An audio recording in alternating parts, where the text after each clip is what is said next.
안녕하세요, 여러분. 오늘은 많은 분들이 관심을 가지시는 주제, 바로 실버타운에 대해 이야기해 보려고 합니다.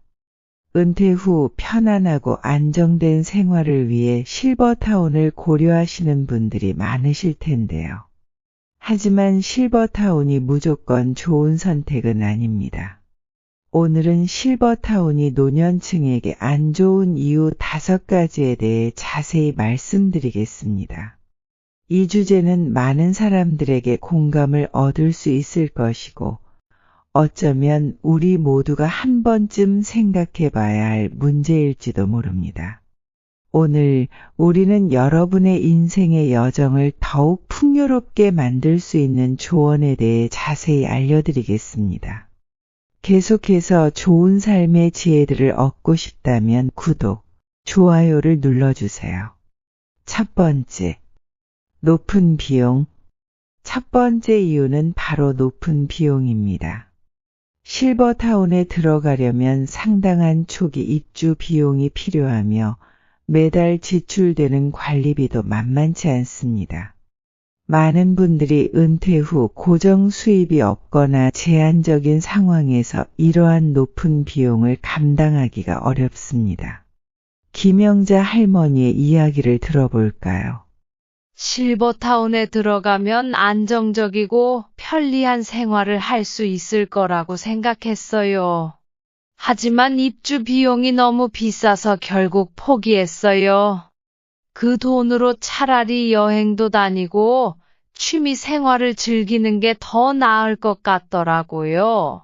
실제로 실버타운의 입주비는 수천만 원에서 수억 원에 이르기까지 다양하며, 이는 노년층이 쉽게 감당하기 어려운 금액입니다. 예를 들어 서울이나 수도권에 위치한 고급 실버타운의 경우 입주비만 수억 원에 달할 수 있습니다. 또한 매달 관리비도 수십만 원에서 수백만 원에 이르기 때문에 지속적으로 경제적 부담을 안게 됩니다. 이러한 높은 비용은 노년층에게 큰 경제적 부담을 줄 수 있습니다. 실제로 한 노인 부부의 사례를 들어보겠습니다. 이 부부는 평생 모은 돈으로 실버타운에 입주했지만 예상보다 높은 관리비와 추가 비용으로 인해 생활비가 부족해져 다시 경제적 어려움에 처하게 되었습니다. 이처럼 실버타운의 높은 비용은 많은 노년층에게 큰 부담이 될 수 있습니다. 두 번째, 사회적 고립. 두 번째 이유는 사회적 고립입니다. 실버타운은 주로 노인들만 모여 있는 곳이기 때문에 다양한 연령대의 사람들과 어울릴 기회가 적습니다. 이는 사회적 관계의 다양성을 줄이고 외로움을 느끼게 할 수 있습니다. 박영희 할아버지의 이야기를 들어볼까요? 처음에는 또래 친구들이 많아서 좋을 줄 알았는데 오히려 나중에는 다양한 사람들과 어울릴 수 없다는 게 답답하더라고요. 예전에는 동네 아이들이 뛰어노는 소리도 듣고 젊은 이웃들과도 이야기 나누는 게 즐거웠는데 실버타운에서는 그런 게 없어서 점점 외로워졌어요. 사회적 고립은 단순히 외로움을 느끼는 것 이상의 문제를 야기할 수 있습니다. 노년층은 다양한 세대와의 교류를 통해 활력을 얻고 새로운 것을 배우며 정신적으로도 건강한 상태를 유지할 수 있습니다. 하지만 실버타운에서는 이러한 기회가 제한되기 때문에 정신적, 정서적 건강에 부정적인 영향을 미칠 수 있습니다. 예를 들어 한 실버타운에 거주하는 김영수 할아버지는 여기서는 친구들과의 교류가 제한적이라 점점 외로움을 느끼게 돼요. 젊은 사람들과 이야기 나누며 새로운 것을 배우는 기회가 없어서 답답합니다. 라고 말했습니다. 이처럼 사회적 고립은 노년층의 정신적 건강에 큰 영향을 미칠 수 있습니다. 세 번째, 제한된 생활 공간. 세 번째 이유는 제한된 생활 공간입니다. 실버타운은 일반적으로 아파트 형태의 주거 시설을 제공하며 생활 공간이 상대적으로 작습니다. 특히 넓은 집에서 살다가 실버타운으로 이사할 경우 좁은 공간에서 생활하는 것이 불편할 수 있습니다. 정순자 할머니의 이야기를 들어보겠습니다. 큰 집에서 살다가 실버타운의 작은 아파트로 이사하니 답답하더라고요. 가지고 있던 물건들을 다 정리해야 했고, 취미 생활을 할 공간도 부족해서 많이 불편했어요. 특히 친구들이 놀러 왔을 때 좁은 공간 때문에 불편해하는 모습이 안타까웠어요. 좁은 생활 공간은 물리적인 불편함을 넘어서 정서적 스트레스까지 유발할 수 있습니다. 넓은 공간에서 자유롭게 생활하던 습관을 갑자기 바꾸는 것은 많은 노인들에게 큰 스트레스를 줍니다. 또한 취미 생활이나 다양한 활동을 할 수 있는 공간이 부족하기 때문에 생활의 질이 떨어질 수 있습니다. 예를 들어 한 실버타운에 거주하는 김영자 할머니는 여기서는 취미 생활을 할 공간이 부족해서 예전에 즐기던 그림 그리기도 못하게 됐어요. 집에서 혼자 조용히 그림을 그리며 시간을 보내는 게 제 유일한 낙이었는데, 이제는 그마저도 못하게 됐어요. 라고 말했습니다.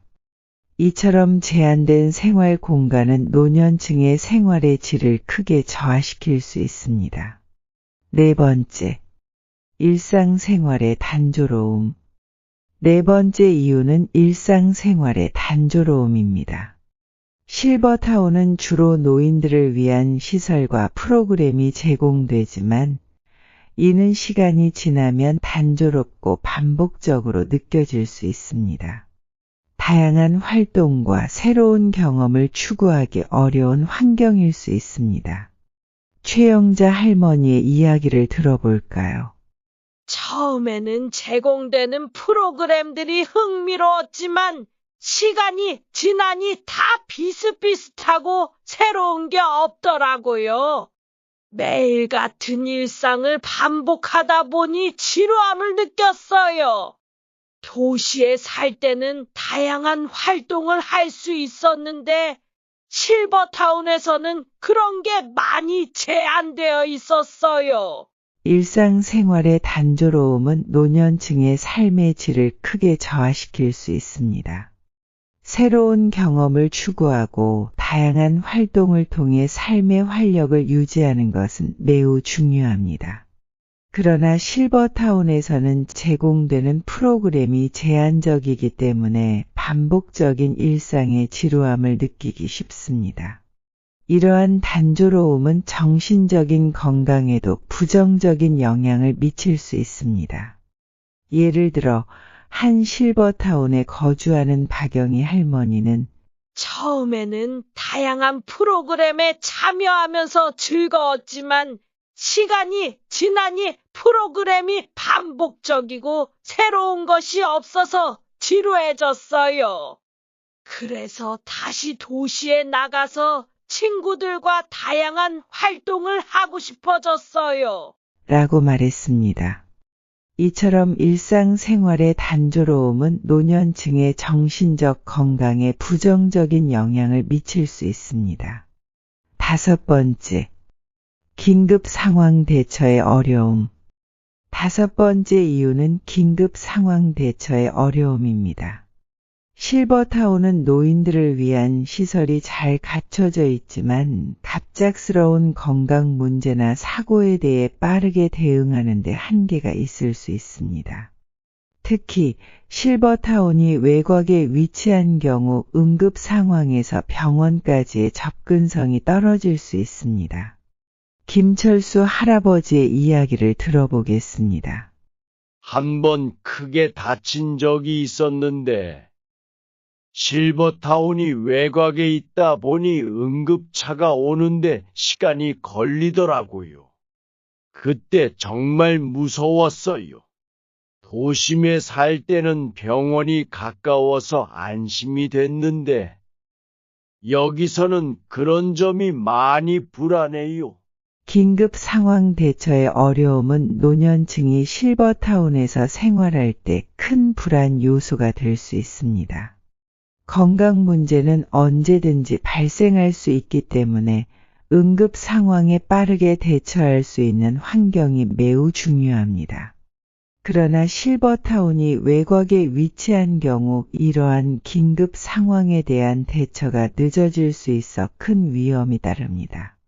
예를 들어 한 실버타운에 거주하는 이순자 할머니는 실버타운이 외곽에 있어서 병원까지 가는데 시간이 많이 걸려요. 예전에 한번 급하게 병원에 갈 일이 있었는데 응급차가 오는데도 시간이 걸리고 병원까지 가는데도 오래 걸려서 정말 불안했어요. 라고 말했습니다. 이처럼 긴급 상황 대처의 어려움은 노년층에게 큰 불안 요소가 될 수 있습니다.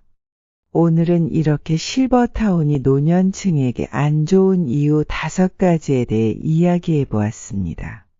높은 비용, 사회적 고립, 제한된 생활 공간, 일상생활의 단조로움, 그리고 긴급 상황 대처의 어려움 등이 주요 이유였습니다. 실버타운을 고려하고 계신다면 이러한 요소들을 충분히 검토하신 후 현명한 결정을 내리는 것에 도움이 되길 바라며 내용이 마음에 들었다면 구독, 좋아요 눌러주세요. 이 영상을 시청해 주셔서 감사합니다. 다음 영상에서도 더 유익한 정보와 지혜를 나누겠습니다. 행복한 하루 되세요.